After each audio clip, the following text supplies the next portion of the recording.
Good morning, students. Our today's topic is ecological pyramids.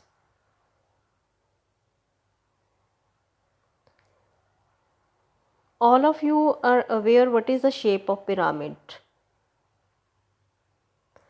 जो pyramid होते हैं वो बेस पे क्या होते हैं, ब्रॉड होते हैं, और जैसे जैसे ऊपर की तरफ हम जाएंगे, एपेक्स की तरफ जाएंगे, वो नैरो होते जाते हैं। और ये जो शेप है इसको हमने कोरिलेट करना है फूड या एनर्जी के साथ, और फूड और एनर्जी का रिलेशनशिप वो है ऑर्गेनिजम्स के साथ at different trophic levels. Trophic levels हमने लास्ट लेक्चर में किए हैं। जो रिलेशनशिप है उसको हमने एक्सप्रेस करना है in terms of number, biomass and energy, कि क्या नंबर ऑफ इंडिविजुअल्स क्या है, ट्रॉफिक लेवल क्या है, बायोमास का क्या है, या एनर्जी क्या है। तो जो बेस होता है, बेस क्या रिप्रेजेंट करता है, प्रोड्यूसर, उसको हम फर्स्ट ट्रॉपिक लेवल कह सकते हैं। जो प्रोड्यूसर्स हैं वो भी हमने कल किए थे, वाटर प्रोड्यूसर्स। और जो एपेक्स है, मतलब वो टॉप पे जो है, वो क्या रिप्रेजेंट करते हैं, टर्शरी और टॉप लेवल कंज्यूमर, क्योंकि प्रोड्यूसर के ऊपर डिपेंडेंट कौन से होते हैं, consumers. So the three ecological pyramids that are usually studied are, कौन से इकोलॉजिकल पिरामिड्स हैं जो मोस्टली हम स्टडी करते हैं, pyramid of number, pyramid of biomass and pyramid of energy. सो इस डायग्राम में आप देख रहे हो पिरामिड ऑफ नंबर, किसका, ग्रासलैंड इकोसिस्टम में जो 3 टॉप कार्निवोर्स हैं वो supported in an ecosystem and based on production of nearly 6 million plants. तो प्लांट्स क्या हुए, 6 मिलियन अराउंड। ये 5842 की वो जो फिगर दिखा रहे हैं, this is the primary producer, that means they are this million of around 6 million of plants are the primary producers. And what are the primary consumers, इनका नंबर कितना है, 708,000 जो है वो उसके बाद प्राइमरी कंज्यूमर आएंगे, और सेकेंडरी कितने हैं, और कम हो गए, नियर अबाउट इसका हाफ हो गया, 3,54,000। उसके बाद कितने हैं, टर्शरी लेवल पे कितने कंज्यूमर रह गए, just 3। So this is the pyramid of number. अब जो है this is the pyramid of biomass. Dry weight कितना है पर केजी मीटर स्क्वायर के लिए, प्राइमरी कितने हैं 809, और कंज्यूमर कितने आए फर्दर लेवल पे, सेकंड ट्रॉफिक लेवल पे 37, देन सेकेंडरी कितने हैं 11, और टर्शरी कितने हैं 1.5। ये क्या है, डिक्रीज इन बायोमास। आप शार्प डिक्रीज हो रहेगा बायोमास में, का किस लेवल तक डिक्रीज हो रहा है, हायर ट्रॉफिक लेवल तक हो रहा है। और जो इन्वर्टेड पिरामिड है आप देख रहे हो ना, ये उल्टा है, उल्टा pyramid of biomass, small standing crops of phytoplankton, sports large standing crops of you plankton. ये फाइटोप्लैंक्टन और यू प्लैंक्टन को जो है शो कर रहा है, जिसको हम इन्वर्टेड पिरामिड भी कहते हैं। तो ये जो है this is the pyramid of energy. Energy में जो है observe the primary producer, energy sunlight पे उन्होंने पहले कितने ली, जो हमने एनपीपी के अंडर किया था, 10,000 जूल ऑफ सनलाइट जो है जैसे प्राइमरी प्रोड्यूसर ने लिया। उसके बाद जैसे जैसे हम टर्शरी तक जाएंगे तो ये 10,000 से कितनी रिड्यूस हो जाएगी, 10 जूल तक। ठीक है, ये एनर्जी किस तरह से फ्लो होती है डिफरेंट ट्रॉफिक लेवल्स में, इसकी इक्वेशंस भी हमने की थी। So the calculation of energy content या बायोमास या नंबर है, उसमें इसमें सारे ऑर्गेनिजम्स आते हैं किस पे, डिफरेंट डिफरेंट ट्रॉफिक लेवल पे। So no generalization we make will be true if we take only a few individuals at any trophic level. So in different trophic levels का जो है डिफरेंट अपनी खुद की एक क्या है, खुद की एक सिग्निफिकेंस है। सो ज़्यादातर जो इकोसिस्टम्स हैं उसमें हर तरह के पिरामिड जो होते हैं नंबर जो एनर्जी जब बायोमास होता है उसमें क्या है, अपराइट पोजीशन में जाता है। दैट मीन्स द प्रोड्यूसर कहाँ पे होंगे, producer are more in number और biomass than the herbivores, and herbivores are more in number and biomass than the carnivores. ठीक है, जैसे ये बात कर रहा है कि प्रोड्यूसर हमेशा ही ज़्यादा होंगे, जैसे जैसे हर्बीवोर्स की तरफ या हर्बीवोर्स से हम कार्निवोर्स की तरफ जाते जाएंगे तो नंबर क्या हो रहा है, इंक्रीज और decrease, decrease. So all energy at a lower trophic level is always more। इस ऐसे ही एनर्जी के साथ है, आपने देखा है जो सन से एनर्जी आ रही है प्रोड्यूसर्स में, तो जैसे जैसे हायर लेवल में जाएगी एनर्जी क्या हो रही है, कम हो रही है। सपोज हम एक एग्जांपल लेके चलते हैं कि इंसेक्ट जो है, नंबर ऑफ इंसेक्ट है जो एक बिग ट्री पे है, कितने वो वहाँ पे फीड कर रहे हैं, वो कितना वहाँ से उस प्लांट से खाना ले रहे हैं। तो उसके लिए अगर हमने पिरामिड जो है प्रिपेयर करना है, ठीक है, कैसे हम प्रिपेयर करेंगे कि जो एस्टिमेटेड नंबर है, ठीक है, जो एस्टिमेटेड नंबर किसका है, स्मॉल बर्ड्स का, जो उन पिरामिड्स को खाते हैं, सॉरी उन इंसेक्ट्स को खाते हैं। ठीक है, ये ऑलरेडी क्या है, एक तो इंसेक्ट्स हैं, इंसेक्ट्स किसके ऊपर हैं, एक प्लांट के ऊपर है। हमने उनका नंबर नहीं काउंट किया, हमें नहीं पता वो कितने नंबर में है, ऑब्वियसली बहुत सारे नंबर में होंगे, लेकिन उनको खाने वाले बर्ड्स कितने हैं, कम होंगे ना, जितने इंसेक्ट्स उतने तो नहीं होंगे ना। So the estimated number of birds क्या होएगा, जो उन इंसेक्ट्स के ऊपर डिपेंडेंट है। तो वट बर्ड भी दो तरह के होंगे, स्मॉल बर्ड्स होंगे, लार्ज बर्ड्स होंगे, उनका क्या नंबर हो सकता है। सो जो पिरामिड बायोमास का है, जैसे हम ये तो हमारा ट्री के ऊपर इंसेक्ट्स का है, आप उसमें देखो बायोमास में, सी में देखो, सी में क्या है, उसमें हमने मोस्टली उसमें क्या होता है, इन्वर्टेड। अभी मैंने आपको इन्वर्टेड पिरामिड दिखाया ना, इन्वर्टेड पिरामिड में क्या है कि जो बायोमास ऑफ फिश है, because the biomass of fish far exceeds than of the phytoplankton. So ये क्या हो गया, फाइटोप्लैंक्टन के जो है उनको कौन खाता है, यू प्लैंक्टन्स। तो इसलिए जो इसका पिरामिड है वो क्या होएगा, कंपैरेटिवली कम होएगा, क्योंकि यहाँ पे जो है हमेशा उल्टा होता है, जो बायोमास ऑफ फिश होती है वो ज़्यादा होती है कंपैरेटिवली फाइटोप्लैंक्टन के। सो जो पिरामिड ऑफ एनर्जी है ये हमेशा अपराइट होता है। एनर्जी का आपको मैंने दिखाया, कैन नेवर बी इन्वर्टेड, इसको इन्वर्टर नहीं कर सकते। हम ये नहीं कह सकते कि इनिशियली जो एनर्जी थी वो 10 जॉल थी तो बाद में वो 1 लाख जॉल हो गई, नो।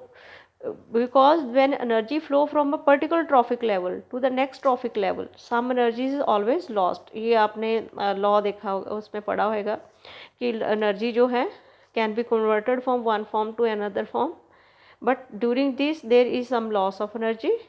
ठीक है, that is always lost as a heat at each step. So each bar in the energy pyramid indicates the amount of energy present in each trophic level in a given time or the annual per unit area. So there are certain limitations of ecological pyramids, such as it does not take into account the same species belonging to two or more trophic levels.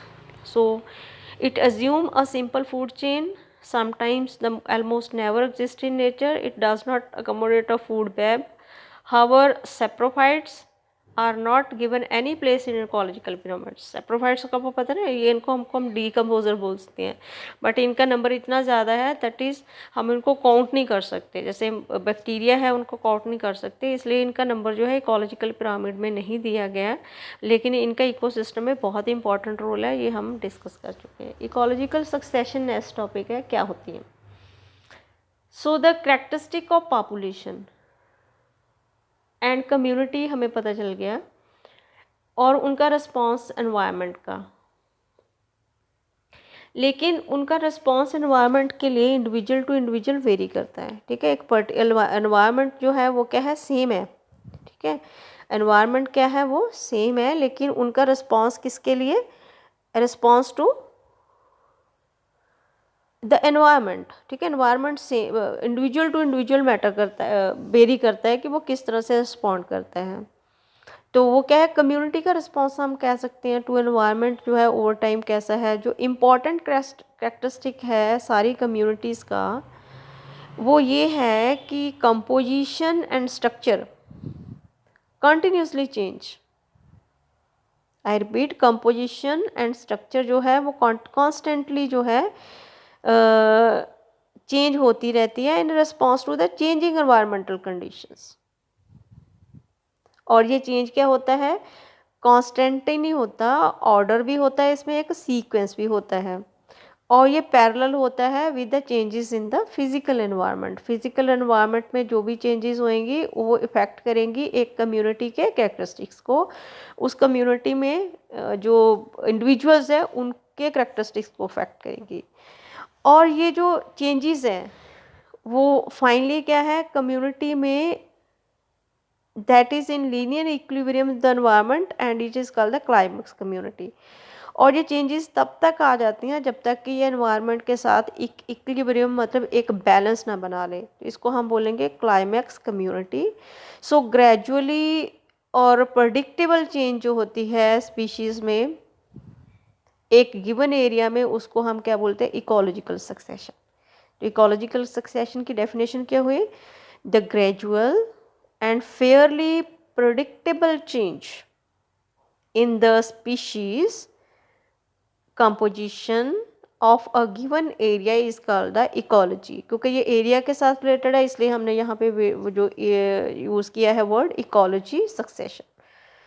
तो जब ecological succession होती हैं, कुछ एक species जो है वो colonise करती हैं एक एरिया में, और इसकी जो पॉपुलेशंस होती हैं वो उनका नंबर जो है वो क्या हो जाता है, ज़्यादा हो जाता है। Where is the population of other species decline and even disappear. मतलब जैसे सर्वाइवल का यहाँ पे रूल है ना कि एक स्पीशीज़ जो है, कुछ एक स्पीशीज़ जो है उनका रिस्पॉन्स जो है एनवायरमेंटल चेंज के लिए अलग होएगा, दूसरे का अलग होएगा। तो एक जो उस एरिया की स्पीशीज़ है वो उनका नंबर एनहांस हो जाएगा, जब एक का नंबर इंक्रीज़ करेगा तो दूसरे का क्या होगा, डिक्रीज़ हो जाएगा। सो जो ये सारा सीक्वेंस है कम्युनिटीज़ का जो कि धीरे धीरे चेंज होता रहता है एक पर्टिकुलर एरिया में, उसको हम बोलते हैं सीरी, SERA। जो सारा सीक्वेंस है, जो इंडिविजुअल ट्रेडिशनल कम्युनिटीज़ हैं उनको हम क्या बोलते हैं, सीरल स्टेजेस और sural communities. So in the successive sural stages में क्या है, चेंज होती है diversity of species of organisms में, उनका नंबर क्या है स्पीशीज़ का इंक्रीज़ होता है, और जो ऑर्गेनिजम्स हैं वो भी increase in the total biomass, उससे वहाँ पे जो टोटल बायोमास है वो भी इंक्रीज़ होएगा, क्योंकि जो स्पीशीज़ हैं उनका नंबर इंक्रीज़ हो रहा है, ऑर्गेनिजम्स का नंबर इंक्रीज़ हो रहा है, तो बायोमास का भी इंक्रीज़ होएगा। लेकिन जो प्रेजेंट डे कम्युनिटीज़ हैं in the world have come to be because of succession, come to be because of the succession that are occurred over million years. मतलब जैसे जैसे साल बीतते जाएंगे चेंजेस आती रहेंगी। जो आज की कम्युनिटीज़ बनी हैं that is not a single day made communities, it is made by the changes in by the last millions of years. जो कब से चेंजेस हो रही हैं, जब से धरती बनी है तब से ये चेंजेस हो रही हैं। सो सक्सेशन क्या है, प्रोसेस है जो कि स्टार्ट करती है where no living organisms are there. यहाँ पे कब स्टार्ट हुई थी, जब यहाँ पे कोई भी लिविंग ऑर्गेनिज्म नहीं था। And these could be areas where no living organisms ever existed, say bare rock जो थी, और an area that somehow lost all the living organisms that existed there. The former is called the primary succession where the latter is termed the secondary succession। ठीक है, primary succession भी उनको बोलते हैं और सेकेंडरी सक्सेशन बोलते हैं। तो example of area where primary succession occur are newly cooled lava, bare rock, newly created pond और रेजरवायर, ये सारी की हैं प्राइमरी सक्सेशंस हैं। And the establishment of new biotic community is generally slow before a biotic community of diverse organisms can become established. So there must be soil. Depending mostly on the climate, it take natural possession several thousand years to produce fertile soil on the bare rock। मतलब जो ये यहाँ पे हम ये कहना चाहते हैं कि जैसे सॉइल बनी है तो वो सॉइल एक दिन में नहीं बन गई, उसको बहुत टाइम लगा है, सालों से जो है लावा आपको पता है जब धरती एग्जिस्टेंस में आई है, अर्थ एग्जिस्टेंस में आई है, तो उससे पहले क्या हुआ था, लावा था, यहाँ पे बहुत सारी गैसेस का गोला था, आपने सुना होगा छोटी क्लासेस में। तो जो लावा वाज कूल्ड, उसके बाद जो रॉक की वेदरिंग हुई है, उसके बाद क्या है, सॉइल बनी है। सो सेकंड सक्सेशन में क्या होएगा, उसमें होएगा सेकेंडरी सक्सेशन में होएगा in area where natural biotic communities have been destroyed. यहाँ पे नेचुरल बायोटिक कम्युनिटीज़ डिस्ट्रॉय हो गई, जैसे फार्म लैंड हो गई, वह फार्म लैंड जहाँ पे काफ़ी सालों से खेती नहीं हुई, जहाँ पे जंगल जल गए या जंगल काट दिए गए, या फिर लैंड जो थी उसमें वो फ्लडेड हो गई। तो ऐसी जो है ये सेकेंडरी सक्सेशंस है। सच सिंस सम सॉइल और सेडिमेंट इज़ प्रेजेंट, वहाँ पे सॉइल तो थी, सेडिमेंट तो था, लेकिन ये सक्सेशन थी प्राइमरी, जो प्राइमरी सक्सेशन जो अभी हमने की है उससे ज़्यादा थी। So description of ecological succession usually focus on the change in the vegetation. उस जगह की वेजिटेशन जो है, वेजिटेशन का मतलब उस जगह की जो भी ग्रीनरी है, या ग्रीन प्लांट्स हैं, या क्रॉप्स हैं, ट्रीज़ हैं, ठीक है, वो सारे उनकी क्या नेचर सबकी सारी चेंज हो गई। तो जो वेजिटेशनल चेंजेस हैं वो क्या इफेक्ट करती हैं, फूड, शेल्टर और वेरियस टाइप ऑफ एनिमल्स को वो करेंगी। जैसे एक पूरा जंगल ही अगर चेंज हो गया तो जंगल में रहने वाले जो एनिमल्स हैं उनमें भी सिर्फ जंगल के में ही चेंजेस नहीं आएगी, एनिमल्स में भी आएगी। सो द सक्सेशन प्रोसीड्स ऐसे ऐसे, जैसे जैसे सक्सेशन आगे बढ़ती गई उससे क्या होगा, number and type of animals and decomposer, number भी चेंज होता रहा, इवन टाइप भी, I repeat, not only number but also the type, even decomposer जो है वो भी, जो हमें दिखे नहीं, वो भी चेंज होते रहे। At any time during primary और सेकेंडरी सक्सेशन नेचुरल और ह्यूमन इंड्यूस्ड डिस्टर्बेंस, जिसको हम बोलते हैं फायर, डिफॉरेस्टेशन, ये भी जो रीजंस है जो कि सक्सेशन के लिए रिस्पॉन्सिबल थे, उन्होंने क्या है पर्टिकुलर सीरल स्टेज या एरिया को है सक्सेशन के लिए चेंज कर लिया अलग स्टेज में। सो जो डिस्टर्बेंस क्रिएट हुई है उससे नई कंडीशंस बनी हुई हैं, जिन्होंने कि इनकरेज किया है कुछ एक स्पीशीज़ को, लेकिन डिस्करेज किया है अदर स्पीशीज़ को। ठीक है, जो उसकी पहले स्पीशीज़ थी वो ख़त्म हो गई, लेकिन वहाँ पे जो है नई स्पीशीज़ आ गई। तो ये सक्सेशन सिर्फ स्पीशीज़ में ही नहीं है, ठीक है, ये प्लांट्स में भी होती हैं। तो based on the nature of habitat, मतलब यहाँ पे रहने की जगह है, whether it is water, water में भी प्लांट है ना, और ड्राई एरिया में भी प्लांट है। तो जो सक्सेशन ऑफ प्लांट है उसको हम बोलते हैं हाइड्रेच और जीरेंच। हाइड्रा जहाँ पे H/D आ गया इसका मतलब क्या हुआ, वाटर। जहाँ पे Z आ गया, XE आ गया, इसका मतलब है ये क्या हुआ, ड्राई। सो हाइड्रा सक्सेशन क्या है, ये वेटर एरिया में होती है। वेट मतलब वेट, यहाँ पे पानी ज़्यादा है। और the succession series progress from hydric to the mesic conditions में। और जो जीरेच होती हैं ये प्लेस ड्राई एरिया, मैंने आपको बोल दिया। तो ये ड्राइज में जो थी ये सीरीज प्रोग्रेस होती हैं फ्रॉम जीरिक टू मेसिक। ठीक है, मेसिक जो है ये कंडीशन कैसी होती है, मीडियम वाटर कंडीशन हमको इसको बोलते हैं। बोथ हाइड्रेट जहाँ पे बहुत पानी है, जब बहुत ड्राई है, वो किस में, मीडियम वाटर कंडीशन में। तो मीडियम, मेसिक मतलब मीडियम, तो neither too dry neither too wet condition को प्रवेल करती हैं। तो species that invade a bare area उसको हम क्या बोलते हैं, pioneer species. So in primary succession में क्या होता है, रॉक्स में these are usually lichens. Lichens जो है वो क्या होते हैं, वो प्रोड्यूस करते हैं कुछ एक एसिड्स, जिनसे क्या है रॉक को क्या हो जाती है, वो डिवेल्प, लाइकन्स से जो एसिड्स है वो रॉक को डिज़ोल्व कर देते हैं। डिज़ोल्व को हम कहते हैं वेदरिंग। जो जैसे जैसे रॉक्स जो वेदर होनी शुरू हो जाती है ना, वेदरिंग ऑफ रॉक से क्या बनेगा, सॉइल।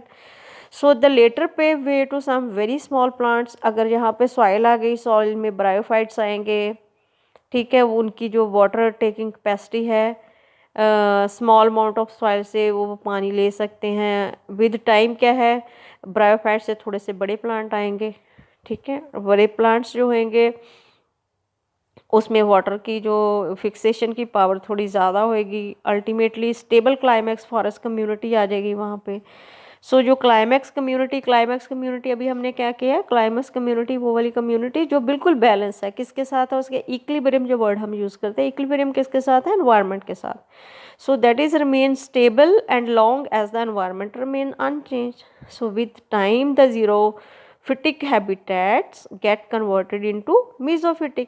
ठीक है, जो जैसे जैसे टाइम पास होता है तो जो ड्राई एरिया है वो जो मीडियम ड्राई एरिया में कन्वर्ट हो जाएगा. So primary succession in water में होएगा जो पायनियर है, जो बाहर से आके स्पीशीज वहाँ पे ग्रो की हैं, वो कौन सी है, फाइटोप्लैंक्टन स्मॉल नंबर में होंगे. तो वो धीरे धीरे जो है रिप्लेस्ड हो जाएंगे टाइम के साथ by the rooted submerged plants. ठीक है, फाइटोप्लैंक्टन्स जो है वो कन्वर्ट हो गए रूटेड सबमर्ज्ड प्लांट्स में. अब प्लांट्स में रूट्स आ गए हैं तो रूट्स क्या है, फ्लोटिंग एंजियोस्पर्म्स. ठीक है, उसके बाद आएंगे floating angiosperms, rooted floating angiosperms आएंगे, उसके बाद फ्री फ्लोटिंग प्लांट्स आएंगे, फिर reads form, Marsh, mildew, scrub, finally the trees जो है. इस तरह से ये एक सीक्वेंस जो है चला रहेगा. उसके बाद जो क्लाइमैक्स कम्युनिटी आएगी वो क्या होगी, again would be a forest. तो with the time the water body is converted into a forest. कहाँ पे होएगा, पानी में नहीं होएगा ना, तो लैंड में होएगा. तो ये क्या होगी, एक तरह से सक्सेशन. तो सेकेंडरी सक्सेशन में क्या होएगा, जो species that in wet depend on the condition of the soil. तो कैसी सॉइल है, कैसा पानी है, कैसा एनवायरनमेंट है, उस पे जो इन्वेडर स्पीशीज जो हैं वो सक्सेस होंगी. एज ऑल्सो द सीड्स और other propagules present since soil is already there. ठीक है, the rate of succession be with faster. So climax is also reached more quickly. So there is important to understand that succession, particularly primary succession, is slow process. तो इसके लिए कितना time होएगा, 1000 of years भी लग सकते हैं. लेकिन जो सेकेंडरी है वो बहुत फास्ट है क्योंकि वहाँ पे जो years of climax to reach. Another important factor is to understand that the succession whether taking place in water और लैंड, ये किसकी तरफ प्रोसीड ले करके जाएगा, सिमिलर क्लाइमैक्स कम्युनिटी की तरफ. कौन सी, म्यूजिक की तरफ. यहाँ पे हम थोड़ा यहाँ इस डायग्राम से हम देख सकते हैं, जैसे ये दीज आर द फाइटोप्लैंक्टन. उसके बाद ये है फाइटोप्लैंक्टन के बाद बी आप देखो सबमर्ज्ड प्लांट, ये सक्सेशंस हैं. ठीक है, फाइटोप्लैंक्टन आपको दिखेंगे नहीं, माइक्रोस्कोपिक है और ये सिर्फ आपको इसलिए वाटर ही दिख रहा है. और जो सबमर्ज्ड प्लांट स्टेजेस है आप देखो, इसी वाटर के अंदर क्या है, सबमर्ज्ड प्लांट आ गए. सी में देखो submerged tree, free floating plant stage भी आ गए. ऊपर आप देख रहे हो फ्री फ्लोटिंग प्लांट चले गए. और इधर डी में आप देखो रीड्स फॉर्म स्टेज आ गई. इसको रीड्स फॉर्म स्टेज कहते हैं. ये फ्लोट नहीं कर रहे हैं, सीधा ऊपर जा रहे हैं, इसकी जड़ें होंगी. मार्श मैडो स्टेज आ गई, थोड़े बड़े बुश की फॉर्म में बड़े बड़े प्लांट आने शुरू हो गए. ये स्क्रब स्टेज आ गई, ये तो बहुत ही बड़े प्लांट हो गए इसमें. ठीक है, ये किस तरह से सक्सेशन होती हैं. अब क्या हुआ, पानी कहाँ गया, सारा इन्होंने सोख लिया, तो यहाँ पे सॉइल बननी शुरू हो गई. तो यहाँ पे देखो, यहाँ पे क्या आ गया, फॉरेस्ट डेवलप हो गया. तो ये क्या हुई, रिप्रेजेंटेशन ऑफ प्राइमरी सक्सेशन. ये किस स्टेज से स्टार्ट हुई, फाइटोप्लैंक्टन से, जो कि बहुत ही माइक्रोस्कोपिक स्टेज में है. उसके बाद एक फुल फ्लैश्ड फॉरेस्ट कैसे बना. तो ये एक दिन की बात नहीं है, it take millions of years. So this is now I will give you a oral test. Oral test, please write down the oral test in your notebooks. My first question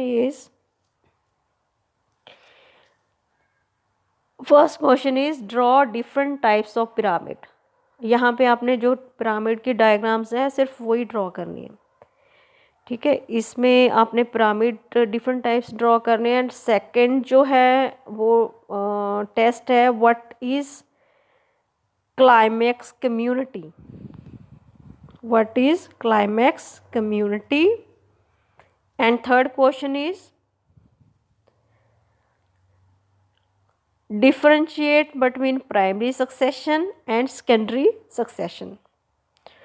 तो इसका जो क्लाइमैक्स कम्युनिटी है उसका answer आपने इसमें दे सकते हो, comment box में कर सकते हो.